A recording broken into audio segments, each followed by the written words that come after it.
My name's Pablo Barudi, co-founder and managing director of Altiorum, the world's first community-built sustainable finance library. Altiorum is on a mission to change finance for good by making the wealth of often complex sustainability-related research accessible to the whole industry. We do this through expert curation, categorization, and by providing practical and concise summaries. We also offer an active learning environment for our community of volunteers who are helping to build this unique resource.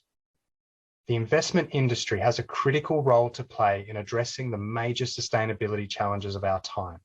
However, recent CFA Institute research found that of 7,000 charter holders surveyed, only 11% felt that they were proficient at integrating ESG issues into their investment analysis. Taken across the industry, we cannot hope to play our fullest role in supporting the transition to a sustainable economy if 90% of us don't know how to do it. Altiorum is here to help fix that problem. So let's start by looking at the library. Thanks, Pablo. I'm Alexandra Brown, Altiorum's Head of Research, and we start our quick tour today on the homepage where you'll find an easy-to-use search box. You can also search the library via different ESG issues and cases and implementations. In the search results, you can then filter further using these filters on the left. And once you click into a piece of research, you'll find that we've already prepared an overview and key insights. We also pull out great charts and quotes that help make the case for sustainability in finance. We recognise the wonderful work of our volunteers in helping to build the library by providing bylines on each of the summaries and also a dedicated contributor and mentor section up in the top that houses their profile and showcases their work. On that note, I'll hand it over to co-founder Mariana, who can give you further insight into our wonderful volunteers. Altiorum is built by a passionate community of volunteers who curate and produce the content in the library.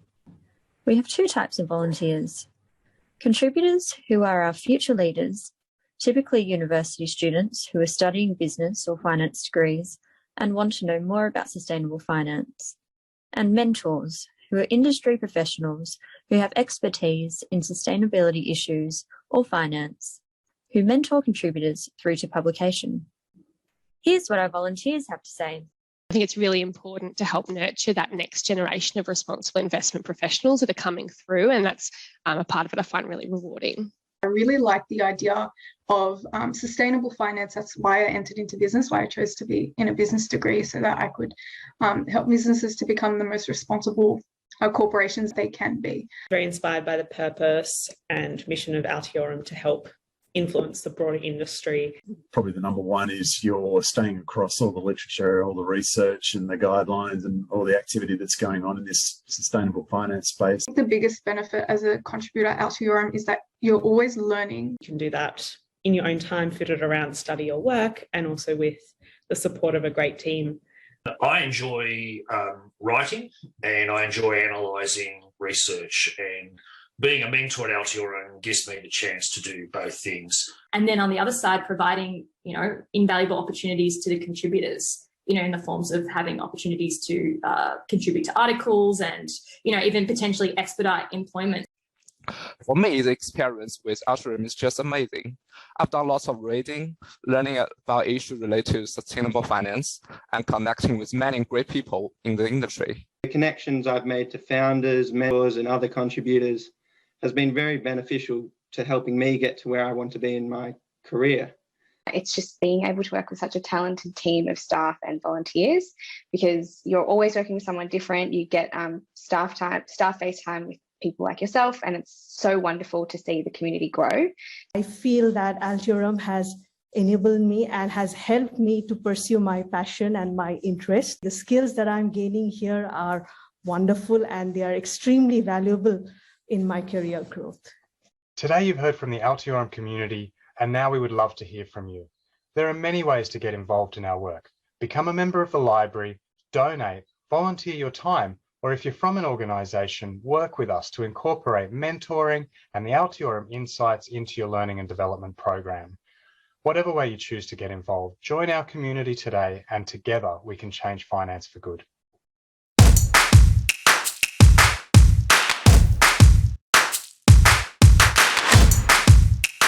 Good afternoon, and thank you to the judging panel at P&I for shortlisting DWS's innovation for the Brightest Idea Award. Our innovation allows institutional investors in pooled or commingled funds to have their say for the very first time in how voting is carried out at the companies they are invested in. My name is Shalon Bhagwan, and I'm the Head of Pensions Advisory at DWS. And I'm here to ask for your vote for our innovation titled Client Directing Voted in Pool Funds. But why should you vote for us? Well, you should vote for us if you believe that despite the advantages of central planning and command and control models, over the long term, power is better wielded with more effective checks and balances in place when that power is in the hands of the many rather than the few. If you believe that your voice about the type of world that you would like to live in, the type of world you'd like your children or grandchildren to live in, is just as valuable as those managing your money, and that your voice and views on key issues such as climate change, gender diversity in the workplace, and executive compensation matter just as much as those professional money managers managing your investments. But before we dive into it, I'd like to share a short story with you. I want you to think about the world we live in today, post-COVID, and a world where the view on vaccines is somewhat bifurcated. And I'd like you to think about how a view on vaccines would be received from the man in this picture. This is William T. Sedgwick, one of the three founders of the Harvard School of Public Health when it launched in 1913. No doubt, with those credentials, most of you in the audience are likely to say that his views should be received with great credibility.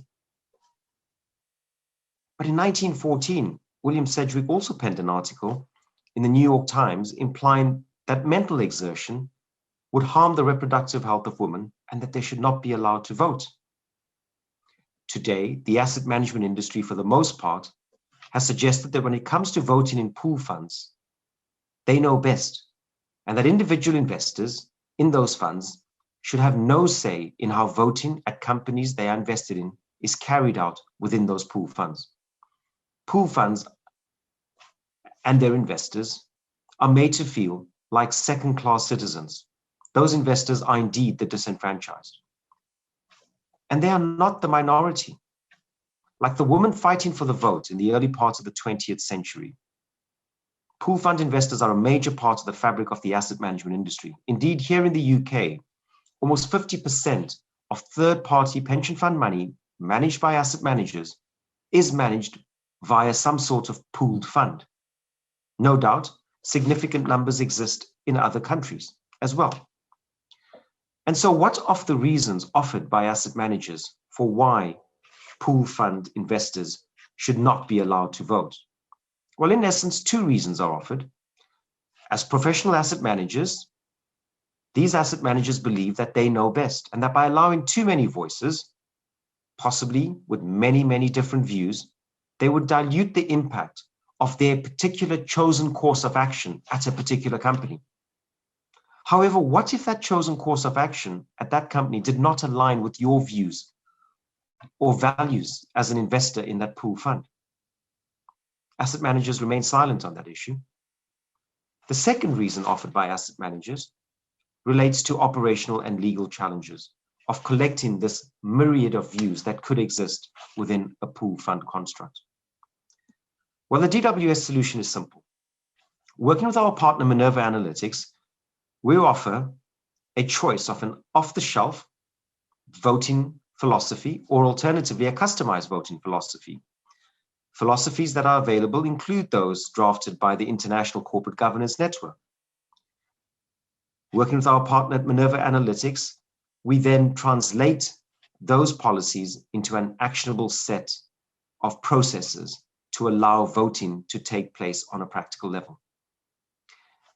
And finally, working with our partners AMX, we reconcile an investor's holdings in that pool fund to their pro rata share of any votes to be cast, and cast those votes through our third partner, Northern Trust. In summary, history is a harsh judge of exclusivity when coupled with exclusion. as stewardship increasingly extends beyond equities into fixed income, we firmly believe that the democratization of voting in pool funds is an idea whose time has come. It was in 1920 that women in the US received the vote for the first time, and in 1928 that women in the UK received the vote. A century later, your vote in this panel can send a clear message. We ask that you use it wisely.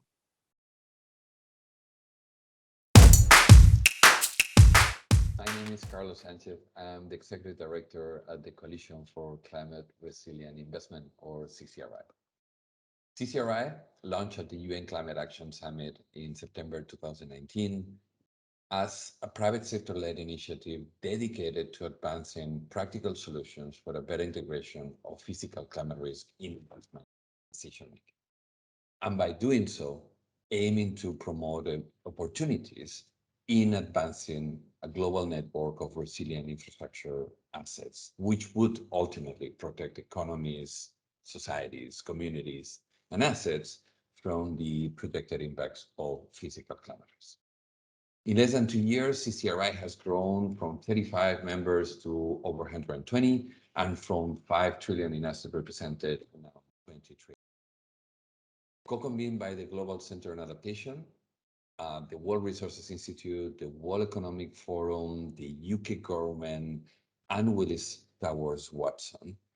Membership also includes the governments of Australia, Antigua and Barbuda, Canada, Jamaica, and the state of California. Until now, cross-industry climate initiatives had primarily focused on climate mitigation efforts. CCRI is therefore the first of its kind, and very distinctively dedicated to advancing a very collaborative approach across critical industries, sectors, institutions that have something very unique to bring to the table in terms of advancing these practical solutions. Therefore, we have pension funds, sovereign wealth funds, asset managers, banks, rating agencies, insurance, engineering, credit risk data providers, multilaterals, all critical to provide their little ingredient and little contribution to the big solution. And with that, we are succeeding in advancing critical solutions that really respond to the needs of investors and decision makers to integrate and promote resilience. Climate change poses not only an immediate environmental risk, but also a long-term danger to investment stability. According to the G20, global infrastructure investments need to reach a level of 94 trillion by 2040. The question is how much of this investment will become a reality being resilient, and how much of that figure already prices physical climate risk. By properly pricing physical climate risk in financial decision making, investors will be encouraged to build infrastructure that is more resilient and capable of withstanding the future state of the climate. And with that, providing critical incentives for that real integration of physical climate risk. CCRI develops solutions, pilots, and financial instruments across 3 critical areas. That is national decision-making, or systemic, as we call it. That is at the asset level, the asset design and structuring working group of CCRI, and that is at the financing level, the financial innovation working group. At the systemic level, our Systemic Resilience Forum of CCRI brings together over 50 members across governments, international organizations, financial institutions, and technical experts to advance 2 critical solutions. And those are a national investment prioritization tool capable of telling a government, a jurisdiction, what are the top priorities in terms of protecting economic, social, and ecosystem value, and a systemic resilience metric that should enable the assessment of national value at risk. At the asset level, with the asset design and structuring working group, we are advancing solutions for the better integration of physical climate risk in asset valuation, cash flow modeling practices. The PCRAN, the Physical Climate Risk Assessment Methodology, is allowing an intervention of CapEx, OpEx, depreciation levels envisaged for a specific asset. S&P's resilience credit quality drivers is enabling a better understanding and a better recognition of resilience from a credit quality standpoint, and CCRI's asset valuation principles are providing guidance to investment decision makers in terms of the interpretation of all of that data in terms of cash flow modeling, NPV, and discount rates. Finally, the Financial Innovation Working Group is advancing a financial instrument capable of better recognizing and better rewarding the integration of physical climate risk in an investment. And by doing that, not only promoting the raising of capital, but actually that capital becomes catalytic in actually driving a more efficient cash flow modeling practices, and with that, a recognition of more likely future cash flows in an asset associated to a given action. The global pandemic has brought even more focus on the need to strengthen resilience and manage risk. A clear lesson on the cost of underestimating the impact of climate change.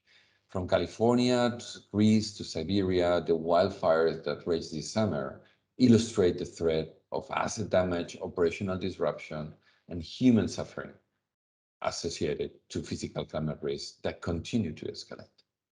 Yet the current mispricing of physical climate risk in decision-making continues to undermine our ability to understand the true cause of climate change. This is why CCRI is focusing on the missing piece, not only essential to dramatically reduce carbon emissions, but also key to building a global economy more resilient to climate change. Thank you very much for your time. Bye-bye.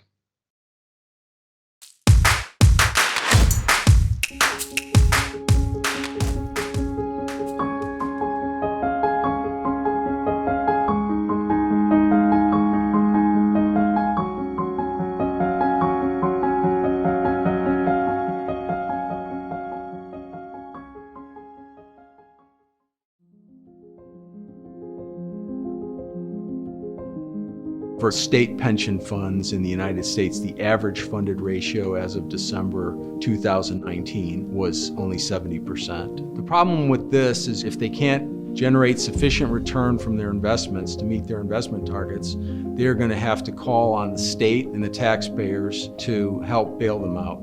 If we're in a recession, this would be exactly the wrong time to force municipalities and employers to increase contribution rates, as they would be under severe budgetary pressure. If we find that pension funds are 70% funded at the end of a 10-year economic expansion, something must have gone wrong. The standard approach that pension funds take is to develop what we would call a balanced portfolio. The mix of assets, equities, bonds, other alternatives like private equity and real estate that are brought together in a construction that's designed to achieve a return target, but at the same time mitigate volatility. The objective of meeting the return target is of paramount importance. The problem with this is that volatility is often conflated as risk in the sense that it's really not indicative of the type of drawdown that a fund might face when there's a financial crisis. If standard diversification has not worked effectively in the past for pension funds, I don't expect it to work well in the future. At CalPERS, we realized that the best way to protect against equity tail risk is through a convex, options-based tail risk hedging portfolio. We found that the most effective risk mitigation during an equity drawdown was provided by Universa's strategy. It's always a difficult process to bring about a radical change. Mark and Nassim are clearly the thought leaders in this field. Universa's CIO, Mark Spitznagel, played a key role in helping bring about change. He provided great insight into the workings of the strategy and allowed us to explain it with clarity to decision makers at CalPERS. Universa was selected to be the cornerstone of our risk mitigation program. The standard approach to diversification or mean variance optimization is really the worst of both worlds. It doesn't provide sufficient protection against tail risk, as we saw in 2008. In addition, it impairs the portfolio, does not allow it to take enough risk in rising markets. And it's very, very difficult to find assets that have expected returns that would enable the pension fund to meet its return target. The benefit of options-based tail risk hedging is its property of raising the compounded annual growth rate over time. If you look at an option-based tail hedge that, let's say, has a negative return most years on the order of 1.5%, but it provides you with a far better return in a period like the global financial crisis, October of 2008, that's far better than a strategy that, let's say, has on average a small positive return year in and year out, but provides less protection in a financial crisis. Most of the strategies that were presented to us as tail risk hedging strategies were not strategies that we would choose to invest in. We look at the benefit it provides in a crisis like the global financial crisis, and you weigh that against the drag on performance in rising or sideways markets. Universa stood out among its competitors as being one of the most effective strategies. When we launched the program, the tail risk hedging program at CalPERS in mid-2017, Universa's CIO Mark Spitznagel inspired a lot of confidence. We had a period of observation as we were scaling up the program, and Universa's tail risk hedging program far exceeded our expectations. Reducing the allocation to less effective risk mitigation strategies, and at the same time increasing equity exposure in conjunction with a small tail hedge, is the best way for a pension fund to meet its return target. It's convexity, or the nonlinearity of the option payoff, that allows you to make a very small allocation to the tail hedge and yet still provide effective protection during an equity drawdown. The evidence shows that over the long run, the portfolio has exhibited a higher compounded rate of growth. The standard approach to diversification that pension funds have used has really failed them. If the old paradigm is not working, it makes sense to pursue other avenues that have demonstrably worked well.